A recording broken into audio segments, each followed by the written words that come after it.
ass tell you, oh, you spend too much money on your nails and your goddamn hair and feet, you can be saving that money. Bitch, you go over there and tell that hoe how to live her life. How the hell you gonna tell me what to do with my money, bitch? Bitch, go take that bitch over that throne. I know who I am. We need multiple ambulances. She had everything: the designer lifestyle, the salon, the luxury car. Over 100,000 followers were watching her live her best life as the ultimate successful Insta baddie. Except none of it was real. And on October 4th, 2025, when the facade finally cracked, she didn't just let it fall. She took the lives of her 4 children with her. And what the police would find in her home would reveal something absolutely terrifying. This is the tragic story of Oninda Romoles. Let me take you back 3 months before the murders, because understanding who Oninda Romoles presented herself as is crucial to understanding how spectacularly and violently everything unraveled. In May 2025, Romoles moved from Atlanta, Georgia to Porter, Texas, announcing to her online followers that she was starting fresh, seeking peace of mind and better living for her family. Her social media was a carefully curated highlight reel of success and abundance. She posted boastfully about her accomplishments, each one more impressive than the last. A bigger home that could comfortably fit her entire family, a completed salon designed exactly to her specifications, a spacious vehicle that accommodated all her children, and perhaps most ambitiously, land she'd purchased in Haiti, where she planned to build what she called her mini mansion. She captioned one post, "My gift to myself this year was a bigger home for me and my kids. My salon is finished and done the way I want everything. A car that fits all my kids comfortably. My land I bought to build my mini mansion in Haiti.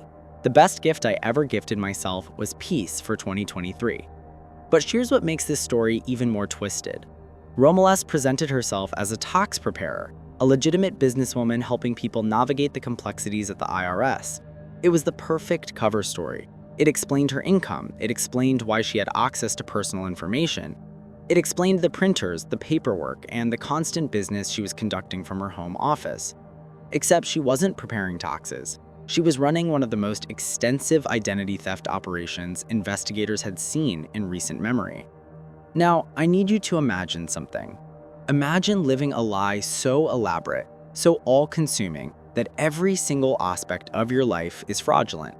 Every luxury you own was purchased with stolen money. Every accomplishment you brag about online was funded by someone else's identity.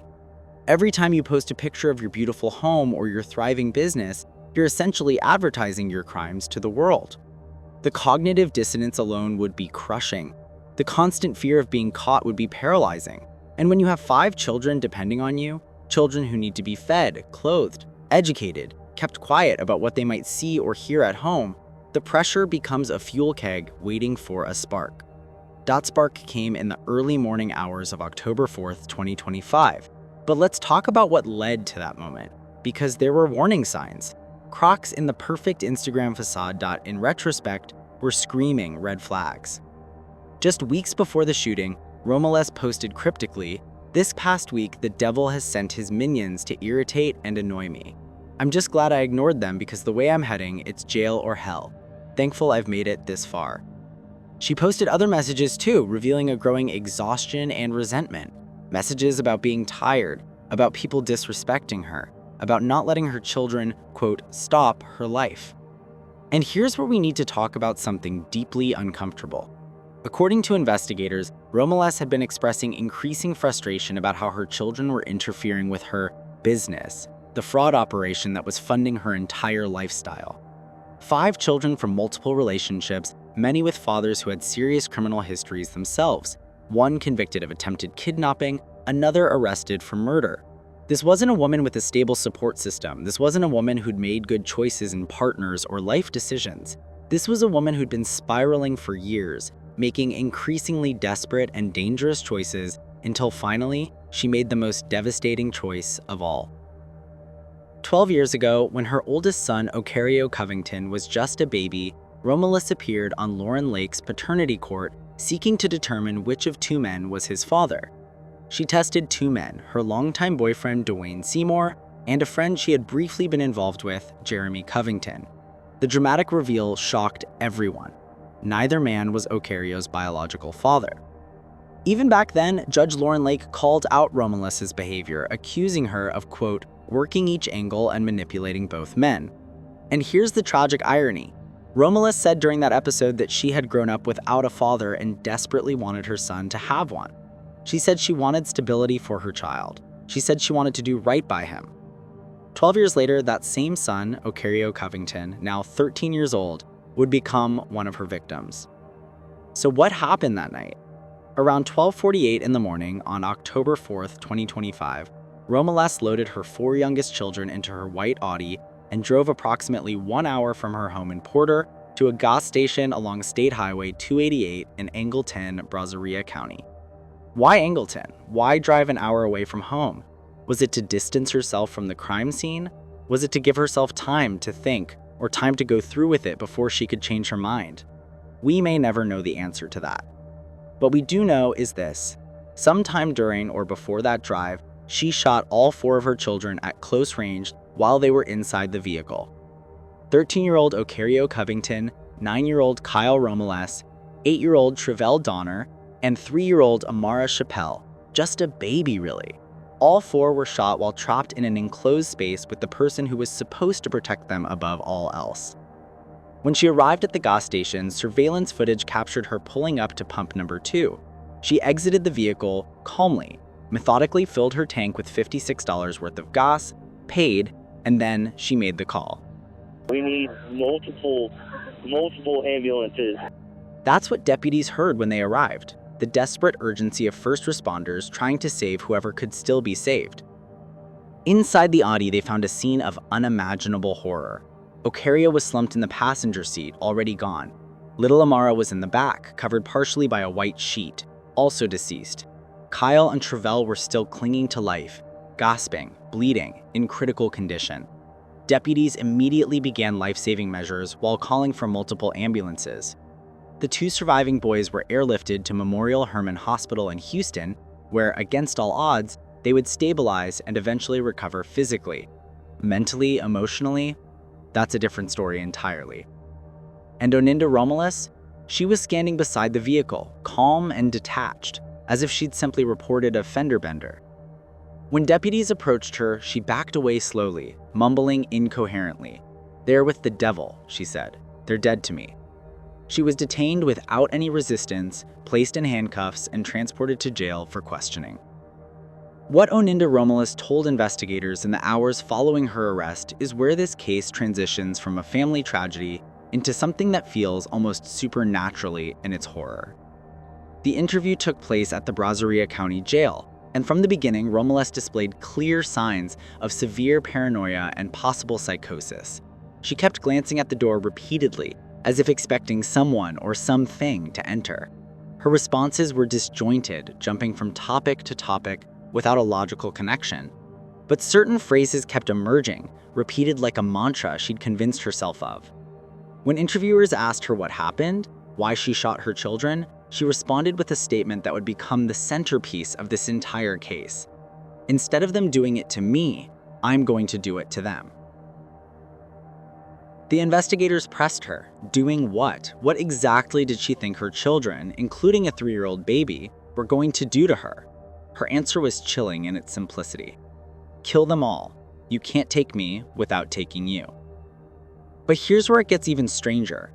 When asked why she called 911, Romulus became insistent, almost agitated. She did not call 911, she told investigators. "I called the devil."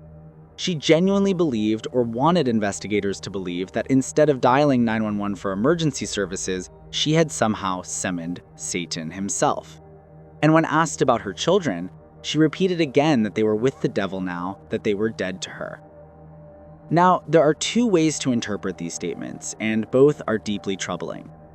The first interpretation is that Romulus was experiencing a genuine psychotic break, that she'd lost touch with reality so completely that she truly believed her children were demonic entities that needed to be destroyed, and that calling for help meant summoning dark forces rather than emergency responders. If this is true, then we're looking at someone who was severely mentally ill and posed a danger that somehow went unrecognized until it was too late. The second interpretation, that's even more chilling. Because remember those social media posts from weeks earlier?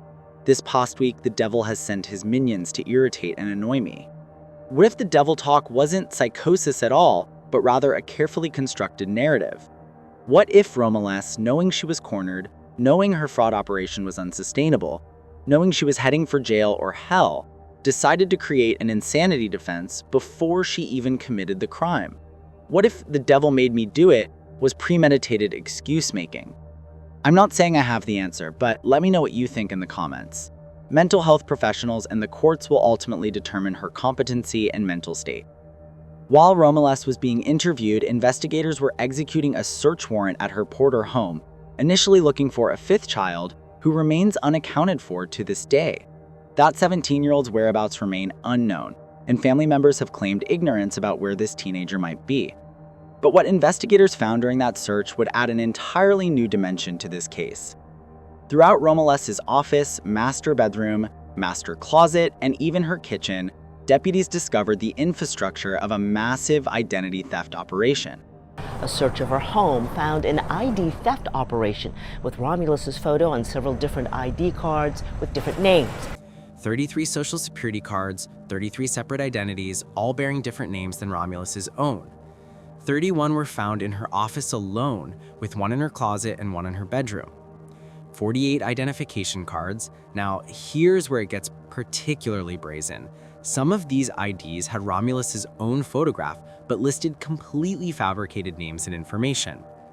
16 credit cards with various names. 2 United States Treasury checks, carefully placed in envelopes and addressed to her home address, but bearing names that weren't hers. 15 packages of blank checks, wrapped and ready for forgery, plus 2 additional unwrapped stocks. Miscellaneous mail addressed to different people, 8 pieces in the office, 6 more in the kitchen. And the tools of the trade. 2 printers, an HP DeskJet 4155E and an HP Envy Inspire, which had clearly been used to produce these fraudulent documents. 3 notebooks plus miscellaneous papers, likely containing notes about the operation, contact information for victims, or instructions for the various scams she was running. Multiple electronic devices, phones, laptops, computers were used to coordinate the fraud. And interestingly, 1 box of ammunition, which we can now assume was used in the murders. This wasn't a side hustle. This wasn't opportunistic theft. This was a full-time criminal enterprise, sophisticated and organized, that required constant management and attention. The Montgomery County District Attorney's Office is now conducting a separate investigation into the fraud charges, which will run parallel to the murder prosecution. Additional charges related to identity theft are expected, though they pale in comparison to what she's already facing. When you're potentially looking at the death penalty for capital murder, a few extra years for fraud seems almost inconsequential. Let's talk about the survivors, because their story deserves to be centered here. 9-year-old Kyle Romulus and 8-year-old Treviel Donner are alive today because of the rapid response of first responders and the skill of trauma surgeons at Memorial Hermann Hospital. They've since been interviewed by investigators and are cooperating with the ongoing investigation, which means these 2 young children, barely old enough to understand what cooperation with law enforcement means, have had to recount the night their mother shot them and killed their siblings. They're now in foster care, with permanent custody arrangements still being determined.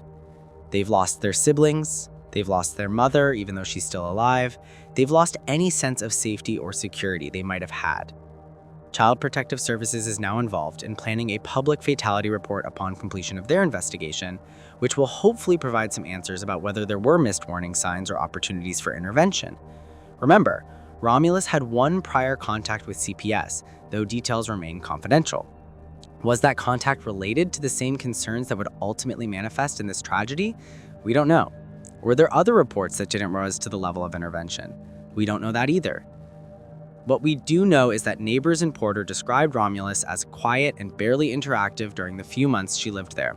He always waves and we tell him hi, and they come back by, and I have a little Yorkie, and sometimes she'll stop and ask if she can pet the puppy. Just seeing them Friday, and they were happy and on their way telling us hi and bye, and figuring I would see them again Monday afternoon. The children seemed happy, waving to neighbors, playing, asking to pet the dogs, normal kid stuff. No one saw obvious signs of abuse or neglect. And yet, less than 48 hours after that Friday afternoon wave, 2 of those children were dead. Heartbreaking to think that anything could be so bad that you have to take your children's life. I don't understand. That neighbor spoke for everyone when she said she didn't understand. Because how do you understand this? Yesterday, Brazoria County deputies responded to an unthinkable, unimaginable tragedy. This event has shaken our community, and we are all feeling the loss. It is impossible to make sense of a senseless tragedy like this, but we will do everything we can to seek justice for these children. I think the biggest thing that we didn't have information of yesterday was where this event occurred. The sheriff did say it in his statement, but we do know that it did occur inside the vehicle at this point. Again, the specific locations, the specific weapons, that is all something that is still part of that ongoing investigation. Oninda Romulus now sits in Brazoria County Jail on a $14 million bond, $5 million for each murder charge and $2 million for each aggravated assault charge. She faces 2 counts of capital murder and 2 counts of aggravated assault with a deadly weapon. Prosecutors may seek the death penalty pending competency evaluations to determine whether she's mentally fit to stand trial. She's being held in isolation under 24-hour monitoring, which is standard protocol for high-profile cases and particularly for someone who's made statements suggesting severe mental disturbance. One thing is sure, the devil didn't make her do it. She made that choice all on her own. Do you also think so? Let me know in the comments.